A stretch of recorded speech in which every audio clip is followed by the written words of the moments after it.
Bismillahirrahmanirrahim. Assalamualaikum warahmatullahi wabarakatuh. Alhamdulillahi rabbil alamin. Wassalatu wassalamu ala rasulillahil karim. Nabiyyina Muhammadin wa ala alihi wa sahbihi wa dhurriyyatihi wa ummatihi ila yaumiddin wa ba'du.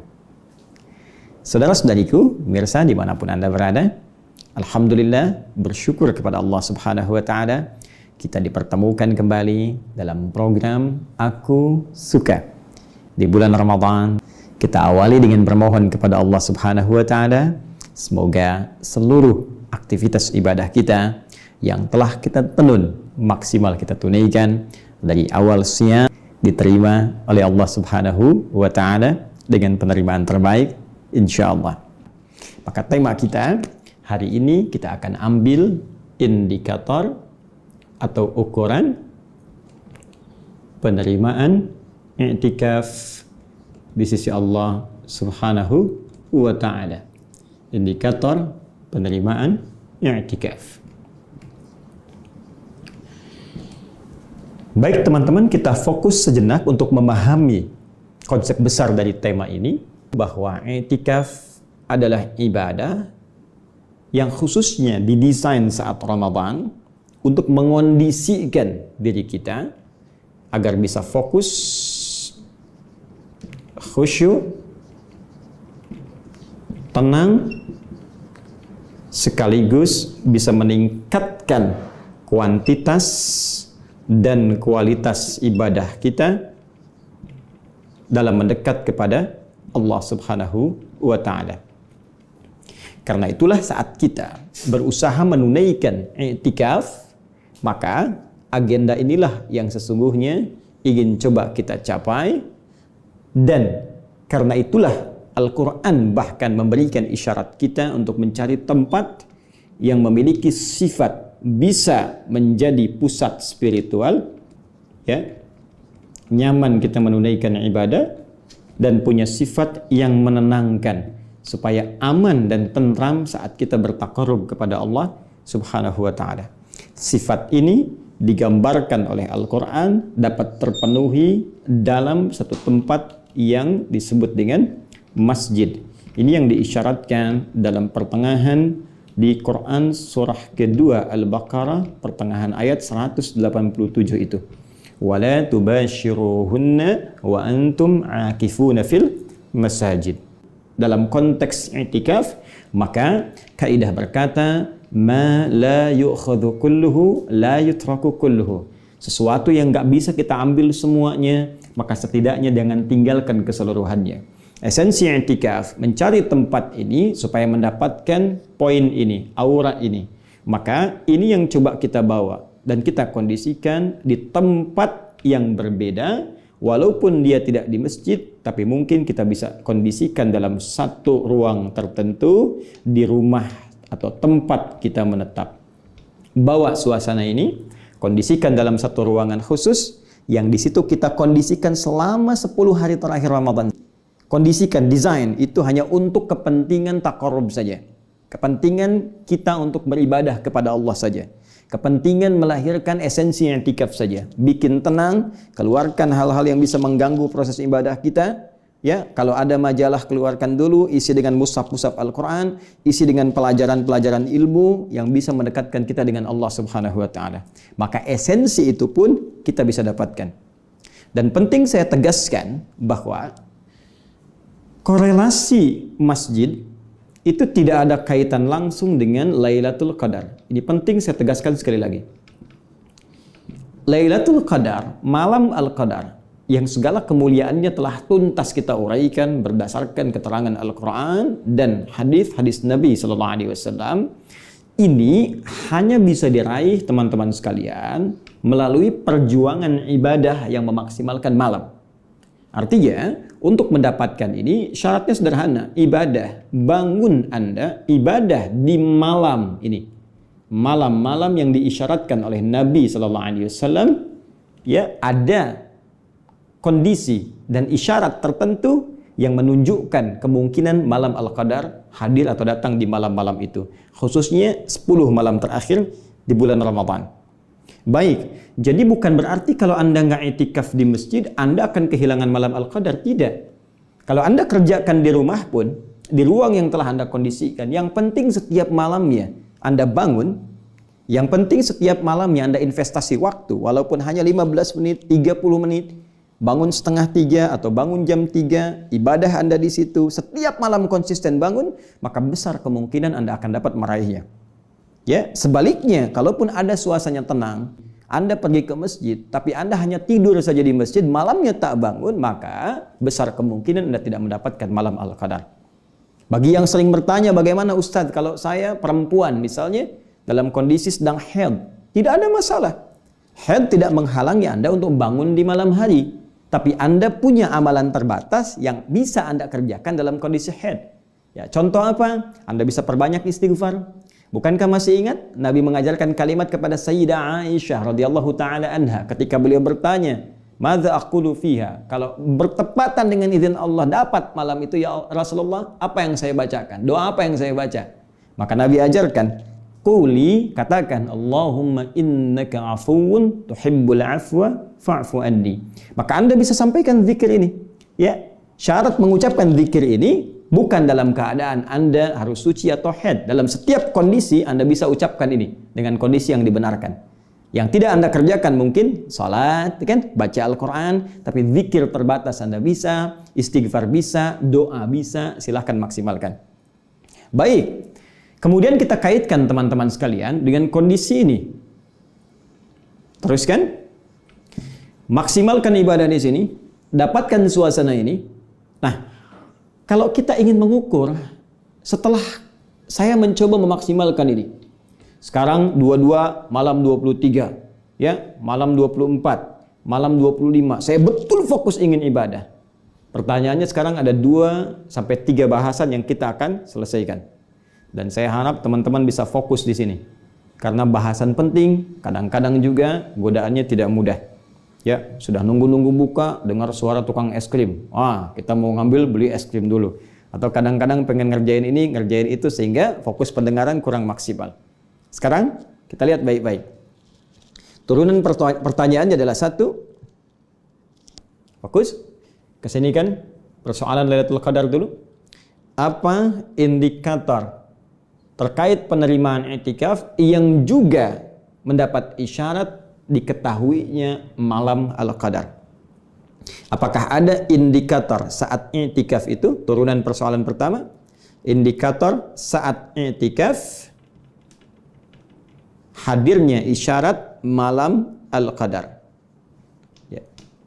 Anda sedang i'tikaf kan salah satunya berusaha mendapat malam Al-Qadar.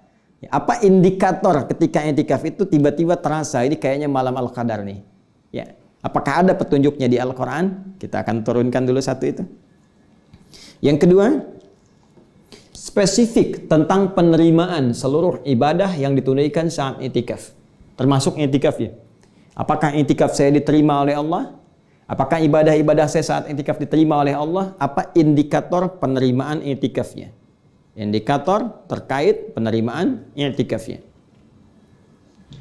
Dan yang ketiga, yang tidak kalah penting, ketika i'tikaf saya diterima, maka apa yang akan saya peroleh dari Allah Subhanahu wa Ta'ala? Ya, apa yang bisa dihasilkan dari hasil i'tikaf itu? Apa yang akan Allah berikan kepada kita?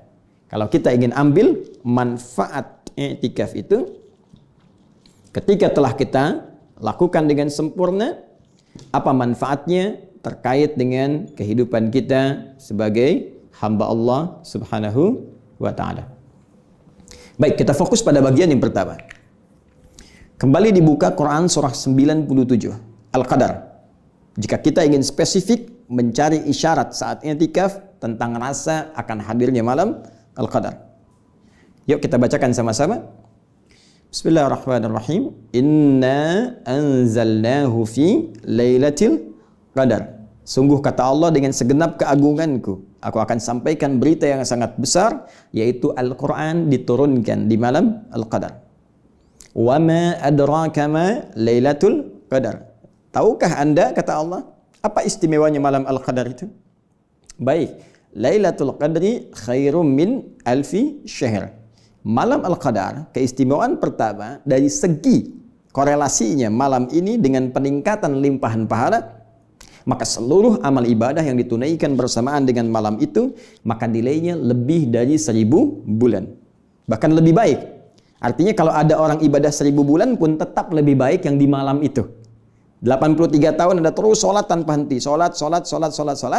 Maka bagi orang yang ibadah di malam Al-Qadar, kalau dia khusyuk benar diterima, tetap yang lebih baik di malam itu. Dan pahalanya lebih daripada itu. Ya, dari apa yang kita hitung-hitung. Dari segi pahala. Baik, sekarang selanjutnya. Tanazzalul malaikatu warruhu fiha biizni rabbihim min kulli amr. Masuk bagian selanjutnya, ini yang sangat menarik. Pada saat itu malaikat turun. Ya, saya tuliskan begini teman-teman. Ini izin saya hapus dulu ya, yang ini. Bismillah. Saya agak cepat. Malaikat. Ya, saya tuliskan begini. Malaikat. Waruh, please. Ya, Jibril alaihissalam. Kalau dikatakan malaikat, berarti bentuknya jamak. Menunjuk banyak. Tunggalnya disebut malak. Malakun itu satu. Ya, malaikatnya satu. Malakun satu. Jelas?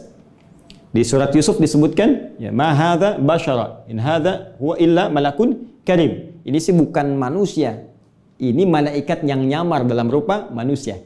Demikian sosialita itu saat kumpul-kumpul, ya, ngegosipkan Yusuf alaihissalam, diminta keluar kemudian oleh istri pembesar Mesir, keluarlah Nabi Yusuf alaihissalam, kaget mereka sampai tak sadar pisau yang dipegang untuk memotong buah itu melukai jari jemari mereka.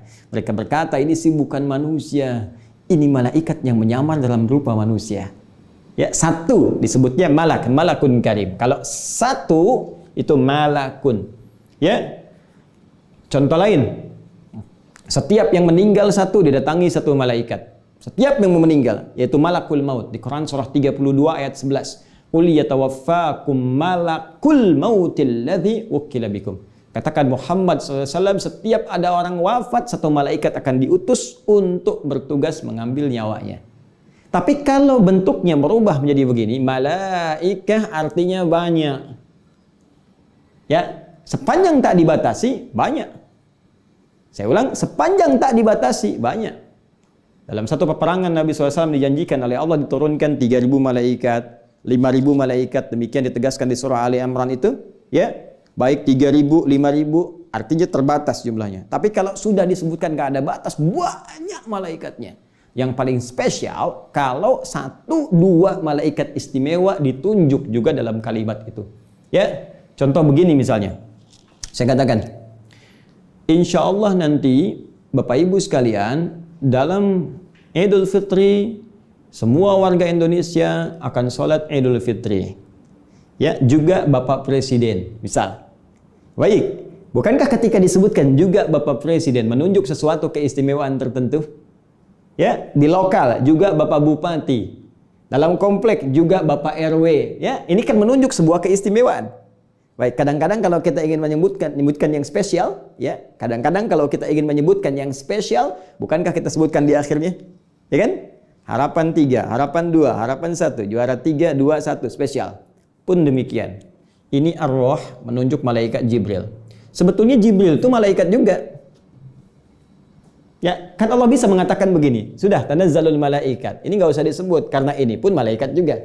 Tapi ketika ingin menunjukkan satu nama tertentu untuk menunjuk peran yang sangat luar biasa. Jibril sayyidul malaikah, pemimpin para malaikat. Tuh, saking mulianya Nabi Muhammad ketika ditunjuk dari kalangan malaikat, menurunkan wahyu kepada beliau, naik status malaikatnya jadi pemimpin malaikat. Tugas malaikat Jibril, sering saya sampaikan, menurunkan wahyu. Wahyunya telah selesai, nggak ada nabi lagi. Tapi spesial di malam Al-Qadar turun memimpin golongan malaikat turun ke bumi. Spesial. Apa korelasinya dengan malam Al-Qadar ini? Nah, banyak ulama mengatakan begini, karena malaikat itu turun, banyak yang turun sehingga mengisi bumi. Ya, sampai-sampai ada yang mengatakan keadaan bumi itu udah penuh dengan sesaknya malaikat yang turun, berdesakan, sesak. Saya pernah membuat ilustrasi kalau saya punya bejana begini, saya simpan kelereng satu, saya goyang-goyang pasti ya, ada bunyi. Simpan kelereng 3, 4, 5, bunyi benturan, tak tek tok, tak tek tok, tak tek tok. Tapi kalau Anda masukkan kelereng memenuhi semua tempat ini, ya, walaupun ada celah-celah sedikit celah, tapi penuh, Anda goyangkan, bukankah diam? Ya kan? Nah, ini yang paling menarik teman-teman sekalian. Keutamaan malam Al-Qadar bukan sekedar turunnya malaikat min kulli amr. Dari setiap persoalan kita mohon pada Allah, malaikat mengaminkan. Bisa doa diaminkan, bisa istighfar diaminkan supaya diampuni. Tapi juga kata para ulama sebagian berpendapat ini memberi tanda kepada kita bahwa saat malaikat turun, bumi menjadi sesak oleh malaikat sehingga dengan keadaan yang tertutup itu suasana sekitaran menjadi terasa lebih hening. Tenang. Karena tertutup, suara angin kencang tertutup turun malaikat, kan? Berisik-berisik dari alam yang biasa normal tak terdengar. Suasana lebih teduh, lebih tenang. Dengan ketenangan ini, bahkan kata Al-Quran, salam, ada perasaan tentram ke jiwa. Jadi feel-nya beda, agak lain dengan hari-hari biasa. Ini kok malam ini kok kayak tenang banget ya? Ya, Anda keluar jam 2 misalnya kan, terus rasanya beda dengan malam-malam biasa. Hawanya tenang. Ya, terus tumbuh-tumbuhan juga semilirnya itu nggak terlalu kencang, bahkan sebagian pohon-pohon kelihatan kayak tunduk, gitu kan? Ya, ada setiap orang yang kalau dia mampu bangun di setiap malam Ramadan, terutama dia di pertengahan malam jam 2, ya setengah 3, jam 1, itu pasti akan punya rasa yang beda dalam jiwanya. Nah, rasanya kata Al-Quran disebut dengan salam, ada perasaan damai, terus alamnya tenang, tentram, ya, dan itu terbawa sampai besoknya. Matahari terbitnya nggak terlalu terik, terus enak kelihatannya, teduh. Ini yang saya maksudkan dengan isyarat dalam Al-Quran yang memberikan indikator saat i'tikaf boleh jadi malam itu terasa seperti suasana malam Al-Qadar. Apa indikator utamanya? Lahir ketenangan, baik yang didapatkan dalam rasa di jiwa, di hati kita, juga yang bisa diamati dalam alam semesta, di alam. Ya, dulu saya pernah dapat informasi juga ada NASA yang mencoba mencitra, menggambar gitu kan, ya kondisi alam dalam setiap malam Ramadan. Dilihat, dan spesifik pada malam tertentu di penghujung Ramadan, 10 malam terakhir ada kondisi yang berbeda dengan malam-malam lainnya. Tapi ini tentunya setiap perasaan kita mungkin akan berbeda satu dengan yang lainnya. Disinilah ada sebagian ulama yang berpendapat boleh jadi di sebagian tempat dengan tempat yang lain suasana malam Al-Qadar akan terasa berbeda. Termasuk didukung oleh data perbedaan waktu yang mungkin tidak sama. Dengan Amerika kita beda 11 jam. Malah antar negara bagian bisa berbeda juga waktunya. Boleh jadi di sini kita sudah malam, di sana masih siang, ya kan? Demikian sebaliknya. Namun yang lebih kita konsentrasikan adalah setiap tempat hanya akan mendapatkan satu malam saja. Jadi kalau di Indonesia malam ini dapat, belum tentu kita dapatkan di malam-malam berikutnya. Tempat lain mungkin tak sama, demikian sebagian ulama menafsirkan. Tapi yang kita perlukan adalah konsentrasi kita untuk beribadah maksimal. Yang penting bangun tiap malam, begitu mendapatkan feel yang dimaksudkan ini, maksimalkan untuk ibadah. Kita nggak usah sibuk mengurusi sesuatu yang tidak ada hubungan dengan kita. Oh, kenapa kita sibuk bertanya, Ustadz kalau ini di sini, sana belum malam, sana belum siang. Anda cukup pikirkan di mana Anda tinggal, malamnya kapan, di situ Anda ibadah. Urusan menurunkan Al-Qadar itu urusan Allah Subhanahu wa Ta'ala. Jangan mengatur sesuatu yang sudah diatur, hanya membuang energi kita dan tidak melahirkan manfaat yang bisa kita hasilkan. Jadi, tuntas bagian yang pertama, maksimalkan ibadah dan rasakan yang mungkin kita bisa hadirkan, yang dengan itu boleh jadi suasana malam Al-Qadar bisa dirasakan. Yang kedua, Ustaz, alhamdulillah saya sudah berjuang untuk i'tikaf. 1, 2, 3, 4 sampai yang terakhir. Telah selesai saya ibadah. Saya tunaikan sholatnya, saya coba baca Al-Quran, saya belajar. Di mana ukuran penerimaan ibadah i'tikaf saya? Apa indikatornya? Nah, teman-teman, ini bisa kita telusuri dengan persamaan-persamaan ayat Al-Quran berikut. Ini kita harus gunakan pendekatan pengetahuan, ya. Jadi bukan mencocokkan sesuatu atau yang orang banyak bicara tentang cocok logi dan sebagainya, tidak. Kita dasarnya dasar pengetahuan, dan dengan dasar ini kita diminta saling menghormati dengan orang lain, termasuk pandangan ustadz-ustadz lain. Jika ada satu perbedaan, jangan biasakan untuk mencela. Ya, karena boleh jadi setiap orang bicara dengan dasar ilmunya masing-masing. Anda tak sepakat, hargai orang lain. Ya, cukup dengan kalimat para ulama kita mengatakan, ya, Masya Allah, beliau ilmunya banyak, luar biasa. Cuma dalam persoalan ini, saya kurang sependapat. Selesai. Dibandingkan Anda tidak sepakat tapi Anda mencela orang lain atau memberikan kalimat-kalimat yang tidak pantas, itu pun bisa merusak nilai puasa kita.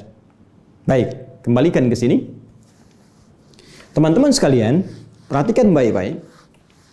Ada yang sangat menarik ketika Allah Subhanahu wa taala memberikan gambaran kepada kita bahwa fokus i'tikaf dalam kondisi normal ditunaikan di masjid.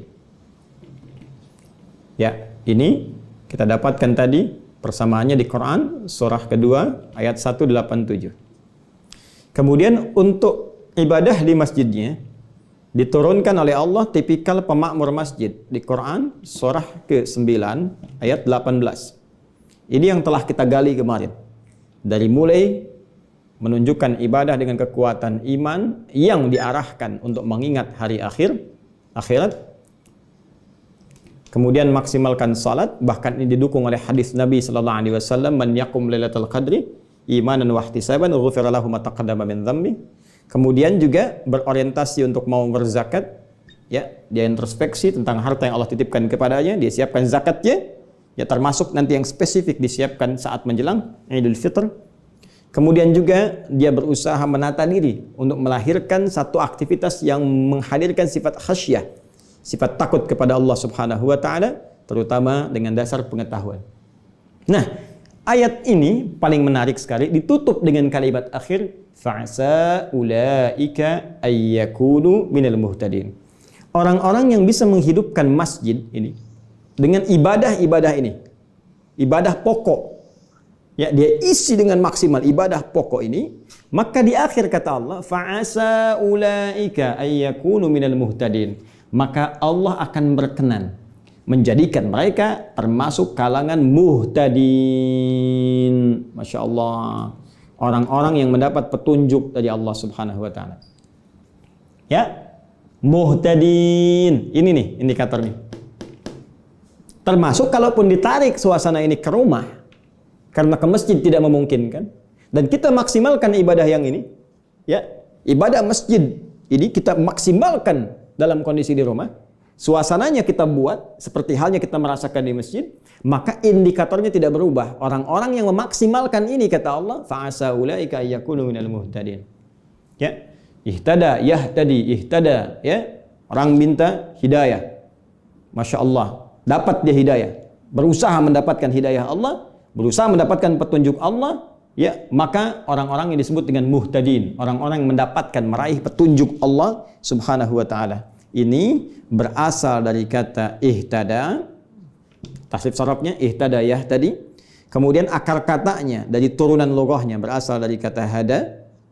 Baik, dari kata hada bentuk petunjuknya disebut dengan hudan dalam Al-Qur'an. Bisa hidayah, bisa hudan. Telah saya terangkan keseluruhannya. Baik, hudan. Ini sifatnya. Muhtadin orangnya. Kata kerjanya ihtada. Akar kata utamanya hada. Pemberiannya hudan. Jadi kalau kita terjemahkan dengan izin Allah, berkenan menjadikan mereka orang-orang yang mendapatkan hudan. Petunjuk Allah Subhanahu wa taala. Jadi indikator keberhasilan orang yang menunaikan i'tikaf, pasca i'tikaf dia memperoleh hudan dari Allah Subhanahu wa taala. Ya. Saya ulang, indikator keberhasilan. Indikator keberhasilan. Orang yang telah menunaikan i'tikaf, dia menjadi muhtadin, ya, mendapatkan hudan dari Allah Subhanahu wa taala. Zidnahu huda dalam bahasa Al-Qur'an. Kami tambahkan hudan kepada mereka. Ya. Baik, fokus. Orang yang berhasil i'tikaf, maka dia akan mendapatkan hudan. Pertanyaan selanjutnya, apa ciri-ciri orang yang mendapatkan hudan? Maka diurut dan diterangkan kembali secara spesifik di Quran surah kedua Al-Baqarah ayat 2 sampai ayat 5. Ini poinnya. Masih ingat bacaannya? Dzalikal kitabu la raiba fi hudan lil muttaqin. Al-Quran jangan pernah diragukan semua kandungan isinya. Al-Quran akan memberikan hudan, petunjuk, jalan keluar terbaik, solusi, jalan menuju kesuksesan bagi orang takwa. Jadi hudan Allah akan berikan bagi orang takwa. Sekarang, jangan selesai dulu, sebentar. Hudan Allah akan berikan bagi orang takwa. Fokus baik-baik, teman-teman sekalian. Bukankah saat puasa kita mencoba diri untuk menjadi orang takwa? Lihat rumus lagi, Quran surah kedua ayat 183. Dzalikal kitabu la raiba fi hudal lil muttaqin. Itu yang Al-Baqarah ayat ke-2. Sekarang Al-Baqarah 183, baca. Kembali, ya ayyuhalladzina amanu kutiba alaikumus syiyam kama kutiba alal ladzina min qablikum la'allakum tattaqun. Hai orang-orang beriman, diwajibkan atas kalian menunaikan puasa seperti orang dulu pun dikenai kewajiban yang sama untuk puasa. Ya, supaya apa? Supaya menjadi pribadi yang takwa. Ya, kita i'tikaf dalam konteks puasa supaya menjadi orang takwa. Saat jadi orang takwa Allah berikan hudan. Apa ciri orang mendapatkan hudan? Perhatikan baik-baik. Bukankah saat i'tikaf kita mencoba meningkatkan iman? Iman kalau meningkat, naik, maka gambarannya di bahasa Arab menggunakan kata kerja mudhari. Mudhari itu terus bertambah. Ya, sekarang, sedang, nanti, terus. Kalau sekarang telah punya amana, akan terus meningkat yu'min. Baik, maka ayat 3-nya, alladzina yu'minuna bil ghaib. Orang yang telah mendapatkan hudan akan mendapatkan dari sisi Allah Subhanahu wa taala tambahan kekuatan iman. Semakin yakin dengan Allah Subhanahu wa taala. Ya. Jadi kalau intikaf kita sudah selesai, kita semakin yakin dengan Allah Subhanahu wa taala. Semakin punya satu hubungan yang kuat. Transmisinya kuat, sinyalnya kuat. Nah, karena sinyalnya kuat, wa yuqimunas shalah. Untuk salat mudah dilakukan. Saat intikaf latihan salat, malamnya bangun, pasca intikaf senang tahajud. Senang salat witir, siangnya senang duha, senang syuruk, senang salat mutlak. Nambah ternyata dari sebelumnya. Wa mimma razaqnahum yunfiqun. Saat i'tikaf dilatih untuk zakat ini. Ya, zakat kan yang fardu, yang wajib. Pasca i'tikaf malah yang senang juga, yang sunnah juga senang. Yang sunnah pun senang. Infak, wa mimma razaqnahum yunfiqun. Infak kan ada yang sunnah, senang berbagi. Ya, senang berbagi. Walladzina yu'minuna bima unzila ilaik wa ma unzila min qablik wa bil akhirati hum yuqinun. Tuh, unsurnya terpenuhi semua. Senang interaksi dengan Al-Qur'an, wahyu yang turunkan ya kepada Nabi Muhammad sallallahu alaihi wasallam. Yu'minuna bima unzila ilaik kepada Nabi Muhammad sallallahu alaihi wasallam. Senang tilawah Quran, senang belajar, yakin pada nabi-nabi yang terdahulu sebagai seorang nabi. Yang paling penting orientasi hidupnya wabil akhirati. Nih, kembali ke sini. Hum yuqinun. Sekarang untuk akhirat, kerjanya ibadah karena Allah. Kalau sudah karena Allah, mustahil cari rezeki yang haram. Bergeraknya pada yang halal, terjadi perubahan dahsyat pada hidupnya. Dan yang paling luar biasa, ulaika ada hudan. Kembali ke sini. Mir rabbihim. Maka mereka itulah ciri-ciri orang yang mendapatkan hudan dari Allah Subhanahu wa taala. Wa ulaika humul muflihun, dan mereka pasti dijamin hidupnya bahagia oleh Allah. Jadi ternyata orang kalau selesai i'tikaf hidupnya lebih bahagia.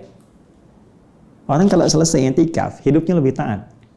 Orang kalau selesai i'tikaf hidupnya lebih tenang dan lebih dekat dengan Allah Subhanahu wa taala. Karena itu, jika kita ingin mengukur apakah i'tikaf yang kita kerjakan saat ini mampu meruah pribadi kita, mendapatkan ukuran tadi, kebahagiaan, ketenangan, kedekatan dengan Allah, peningkatan ibadah, maka silahkan cek dan buktikan. Jangan menyimpulkan, tapi buktikan pasca i'tikaf kita menjadi pribadi lebih baik di hadapan Allah Subhanahu wa taala. Jika itu sudah bisa kita raih, maka akan ada bagian terakhir yang akan melengkapi kehidupan kita. Apa bagian terakhir ini?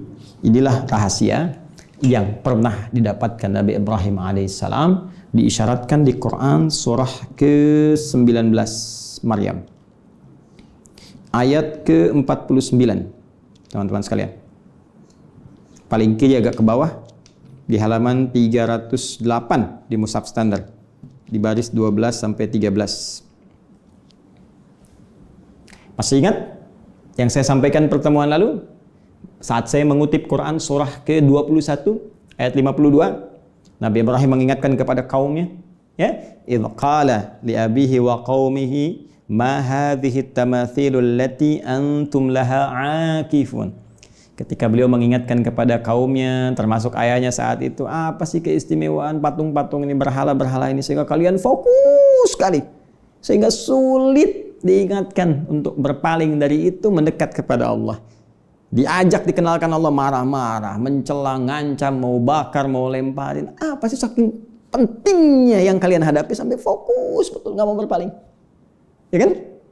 Baik. Yang paling menarik, ketika Nabi Ibrahim tidak ikut suasana itu, beliau tinggalkan segala hal yang membuat beliau jauh dari Allah Subhanahu wa Ta'ala. Gak bisa mendekat kepada Allah, sulit ibadah, sulit bertauhid. Tinggalkan semua itu, berpindah pada kehidupan yang lebih baik. Maka apa yang didapatkan? Perhatikan baik-baik. Mereka yang i'tikaf dengan berhalanya, Nabi Ibrahim pindah dari situ, i'tikaf mendekat kepada Allah. Bukankah esensi i'tikaf mengondisikan diri untuk lebih fokus kepada Allah sehingga tidak terganggu dengan yang lain? Falamma i'tazalahum wa ma ya'buduna min dunillah. Buka Quran surah 19 ayat 49. Maka tatkala Nabi Ibrahim itu berlepas diri dari mereka, meninggalkan segala hal yang menjauhkan diri dari Allah Subhanahu wa Ta'ala, bisa fokus mendekat kepada Allah, menjauhkan segala sesembahan selain Allah Subhanahu wa Ta'ala. Wahabna lahu Ishaq wa Ya'qub. Masya Allah. Maka dianugerahilah oleh Allah Subhanahu wa Ta'ala melalui rahim istri tercinta beliau yang divonis secara medis tak mungkin punya keturunan. Karena dalam bahasa medis secara klinis, mohon maaf, disebut sudah monofus dan mandul. Gak mungkin. Sayyidah Sarah alaihissalam, maka ketika bisa berpaling dari semua hal, mendekat kepada Allah, fokus, tiba kemudian Allah berikan anugerah dari satu hal bahkan yang menurut manusia mustahil, yang bagi Allah tiada batas. Sarah diberitakan oleh Allah akan mengandung, melahirkan anak-anak yang cerdas, yaitu Ishaq. Dari Ishaq nanti turun Ya'qub alaihissalam. Ya, wa kullan ja'alna nabiyya, dan keduanya menjadi nabi. Ishaq nabi, Ya'qub nabi, dari Ya'qub turun Yusuf, nanti terus ke bawah generasinya. Yang ingin saya bicarakan begini. Ketika Nabi Ibrahim memberi contoh kepada kita yang ditunjukkan oleh Allah Subhanahu wa Ta'ala supaya jadi miniatur kehidupan nanti sempurna di masa Nabi Muhammad sallallahu alaihi wasallam. I'tikaf kalau benar kita kerjakan, melatih diri kita meninggalkan segala yang tak penting dalam hidup. Berhala dulu bentuknya patung, sekarang bisa berubah jadi uang, pekerjaan, ya, TV, media sosial. Betapa banyak orang saat adzan masih fokus asik bikin status. Betapa banyak orang saat panggilan sholat masih sibuk, ya, dengan tontonan, dengan pekerjaan yang sebetulnya bisa ditunda. Nah, orang alumni i'tikaf, kalau dia benar i'tikafnya, dia bisa menata waktunya. Waktu sholat, dia sholat. Ketika panggilan adzan, yang lain dia tinggalkan. Kalau Anda sudah bisa begitu, maka bonusnya Allah akan cepat mengabulkan doa kita. Sekalipun yang kita minta akan bagi sebagian orang itu sifatnya mustahil. Kalau memang apa yang kita minta menjadi kebutuhan dalam kehidupan dunia dan kebaikan akhirat kita. Ini rahasia di balik penerimaan ibadah i'tikaf. Karena itu jangan anggap ringan i'tikaf. Sekalipun tak mampu kita ke masjid, maka hadirkan suasananya di rumah. Dekati Allah Subhanahu wa Ta'ala di waktu-waktu yang mustajab. Dan nanti di akhir, silahkan Anda lihat kejadiannya.